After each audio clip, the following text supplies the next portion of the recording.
วัสดีค่ะ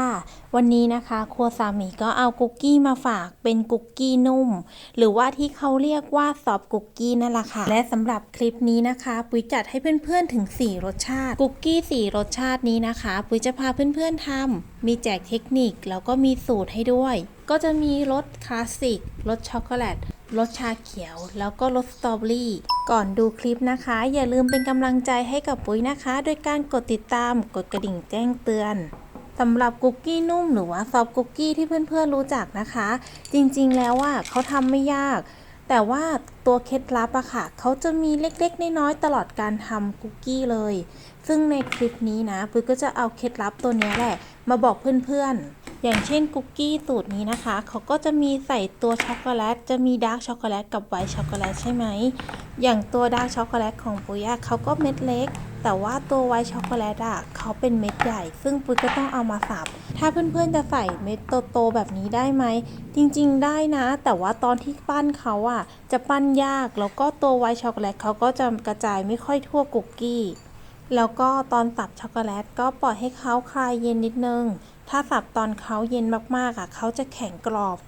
สับเสร็จแล้วใช่ไหมเดี๋ยวปุ๋ยจะเอาตัวไวท์ช็อกโกแลตสับตัวนี้ไปผสมกับตัวดาร์กช็อกโกแลตที่มีตัวดาร์กช็อกโกแลตนะปุ๋ยใช้ความขมอยู่ที่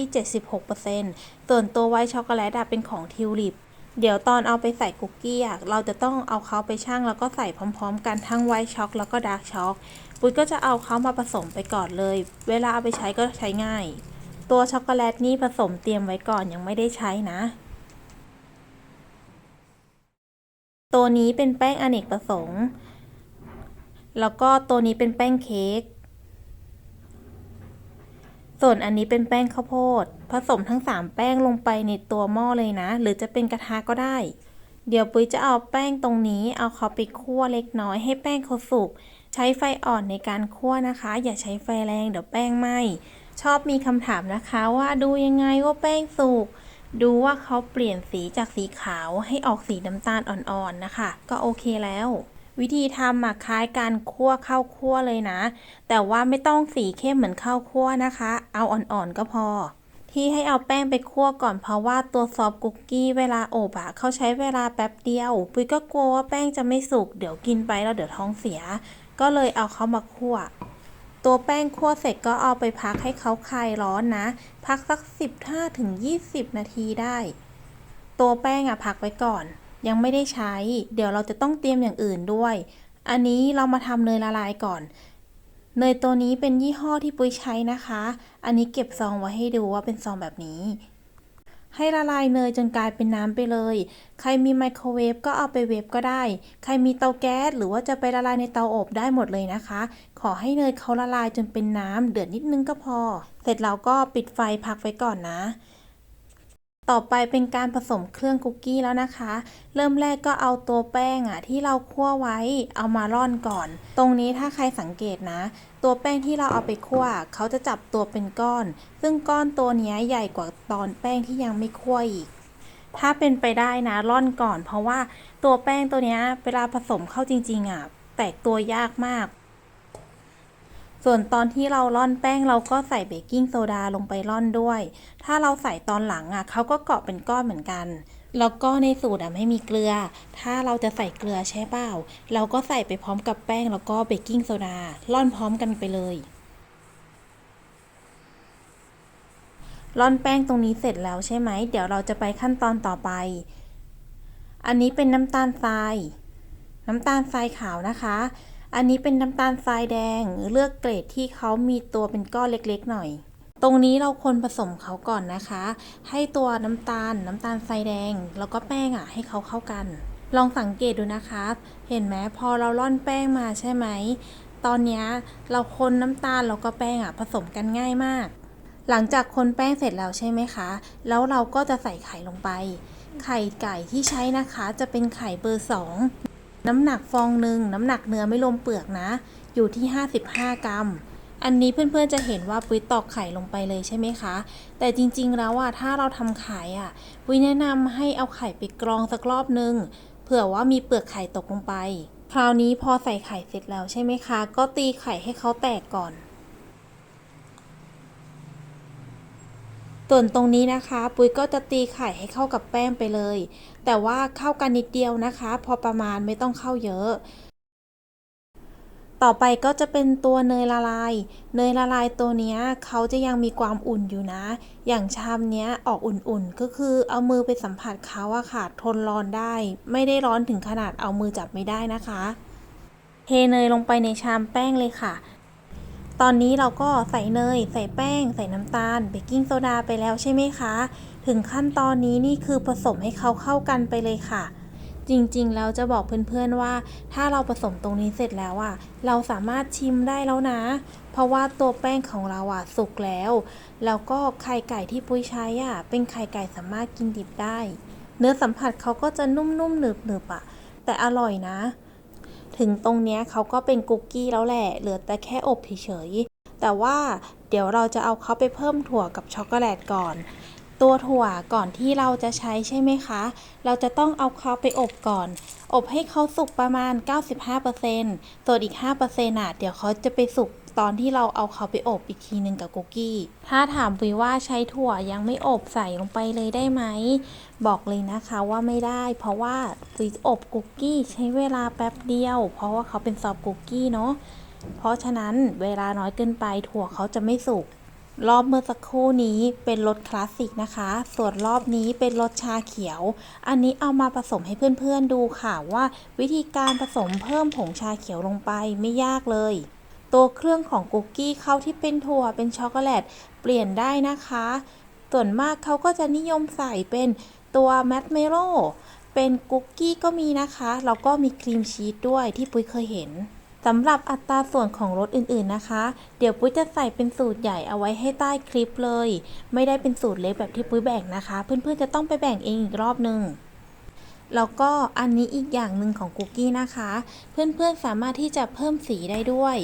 ตัวชาเขียวอะค่ะปุ้ยไม่ได้เพิ่มสีนะคะเขาจะได้เป็นสีธรรมชาติของเขาจะออกสีเขียวตุ่นๆหน่อยแต่ว่าตัวสตรอเบอรี่ปุ้ยเพิ่มสีลงไปนะคะเลยได้สีที่สดขึ้นแล้วก็อีกอย่างหนึ่งนะคุกกี้ที่เราผสมเอาไว้อะเราจะเอาไปอบเลยทันทีไม่ได้เราจะต้องเอาเข้าไปพักก่อนอย่างน้อยครึ่งชั่วโมงเหตุผลที่ต้องพักนะคะเพราะว่าตัวแป้งเขาจะได้ดูดความชื้นดูดเนยแล้วเวลาอบออกมานะคะตัวแป้งเขาจะฉ่ำ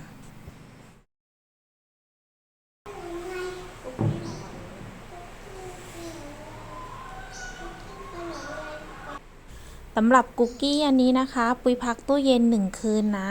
ออกมาเขาก็จะแข็งกว่าครึ่งชั่วโมงอยู่เยอะเลยเราก็ต้องรอให้เขานิ่มแล้วก็เอามาปั้นนะคะนิ่มในที่นี้หมายถึงว่านิ่มพอปั้นได้นะไม่ใช่ว่าละลายอันนี้เดี๋ยวปุยจะหั่นเขานะคะออกมาเป็นก้อนแล้วก็ปั้นก้อนกลมๆก้อนหนึ่งนะคะจะน้ำหนักอยู่ที่ประมาณ110 ถึง 120 กรัมขนาดที่บอกนี่คือชิ้นใหญ่แล้วนะแต่ว่าตัวต้นตำรับจริงๆเขาใหญ่กว่านี้อีกนะสูตรในคลิปนะคะที่เห็นเยอะๆแบบนี้คือปุ้ยทำทั้งหมด2สูตรแต่ว่าใต้คลิปเดี๋ยวปุ้ยจะแบ่งเป็นแต่ละรสชาติให้เพื่อนๆด้วยจะได้ดูง่ายแล้วก็เอาไปทำง่ายๆโอเคกลับมาปั้นคุกกี้กันก่อนนะคะตอนนี้ปุ้ยปั้นสูตรคลาสสิกอยู่วิธีปั้นคุกกี้ไม่ได้มีอะไรซับซ้อนนะคะปั้นให้เขาเป็นลูกกลมๆไม่ต้องกดแบนอะไรเลยนะปั้นแบบนี้เลยเดี๋ยวตรงนี้ปุ้ยจะอธิบายเพิ่มนะเผื่อใครเอาไปทำจริงๆอยากทำขายจริงๆทำไมถึงจะต้องเย็นคำถามนี้จะต้องมีแน่นอนเพราะว่าเวลาที่เราอบนะคะถ้าเขาไม่เย็นเลยอบแล้วคุกกี้เขาจะแผ่แบนเตี้ยเกินไปไม่น่ากินนะคะตรงนี้ปุ้ยแค่ได้อธิบายนะคะเพื่อนๆจะต้องไปฝึกทำเอาเองอยากขายอยากทำสวยอยากทำได้จะต้องฝึกให้เกิดความชำนาญนะคะจบการอธิบายตรงนั้นไปก่อนนะเดี๋ยวเรากลับมาที่ถาดคุกกี้ของเราก่อนตอนนี้นะคะคุกกี้ของเราก็วางบนถาดวิธีวางบนถาดให้เราเหลือช่องว่างระหว่างคุกกี้ด้วยนะคะจะต้องไม่วางชิดกันนะเหลือที่ว่างให้เขาแผ่ออกมาเห็นแบบนี้นะคะเขาเข้าอบได้แล้วนะแต่เวลาอบออกมาหน้าเขาจะเรียบๆสำหรับสไตล์อเมริกันนะคะเขาก็จะใช้นิ้วจิ้มหน้าแบบนี้เลยค่ะจิ้มง่ายๆแบบนี้เลยนะเดี๋ยวจะทำให้ดูหลายๆอันหน่อย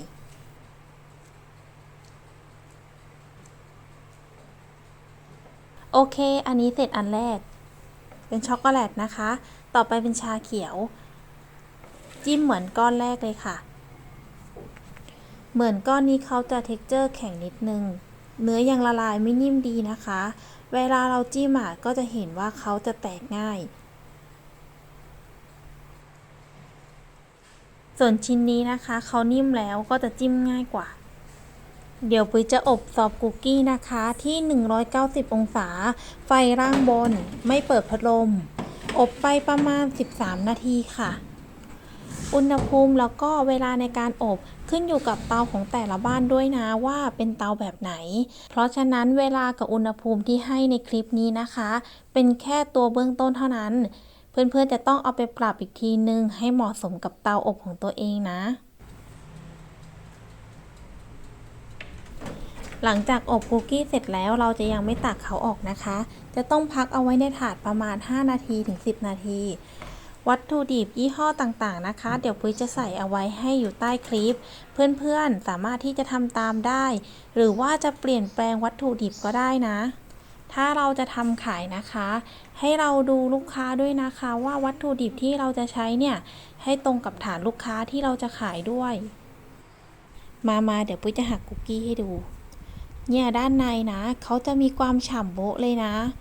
เท็กเจอร์ของเขากินแล้วอารมณ์คล้ายๆกับบราวนี่เลยเนื้อข้างในเขาจะมีความนุ่มฉ่ำแต่ว่าเนื้อข้างนอกเขากรอบๆนะ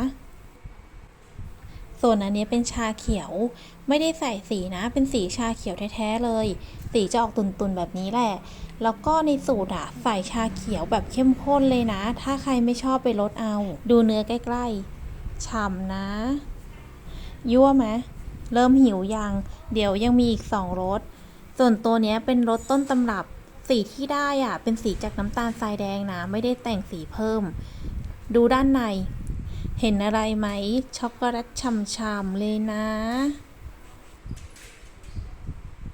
ส่วนตัวนี้เป็นรสสตรอเบอรี่บอกเลยนะว่าสีเลิศสุดดูด้านในได้เลยฉ่ำไปหมดไม่รู้ว่าจะฉ่ำตรงไหนแล้วเนี่ยฉ่ำกว่านี้ก็เนื้อแตงโมแล้วแหละสำหรับสูตรนี้นะคะปุ้ยก็หวังว่าเพื่อนๆจะเอาไปทำกินทำขายปุ้ยสนับสนุนเพื่อนๆทุกทางเลยนะคะแล้วก็ขอให้เพื่อนๆมีความสุขกับการทำขนมถ้าเรามีความสุขนะคะทำขนมอะไรก็ออกมาดีทุกอย่างแหละค่ะ